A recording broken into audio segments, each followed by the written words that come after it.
السلام علیکم۔ ایک بات ہزاروں کی، ایک میٹھا بول خیرات سے بہتر ہے۔ اللہ کریم ہماری زبانوں کو میٹھا کرے۔ اللہ تعالیٰ کہتا ہے، تو کرتا وہ ہے جو تو چاہتا ہے، مگر ہوتا وہ ہے جو میں چاہتا ہوں۔ تو وہ کر جو میں چاہتا ہوں، پھر وہ ہوگا جو تو چاہتا ہے۔ بے بسی سے جو تم اس کے در پر جاتے ہو، وہ ہر ایک سجدے پر کن کہہ بھی سکتا ہے۔ سورہ یوسف اس کی مثال ہے۔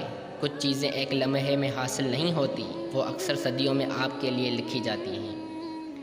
اگر اللہ عز و جل نے چاہا تو ایک دن فجر کی نماز ہوگی اور سامنے مسجد نبوی ہوگی۔ بلا شبہ قبرستان ایسے لوگوں سے بھرے پڑے ہیں جو سمجھتے تھے بوڑھے ہونے پر اپنی زندگی اسلام کے مطابق ڈالیں گے، لیکن افسوس کہ اس عمر تک پہنچ ہی نہ پائے۔ ذرا سوچیے اور آج ہی توبہ کریں۔ Thanks for watching. ملتے ہیں اگلی ویڈیو میں، تب تک کے لیے اللہ حافظ۔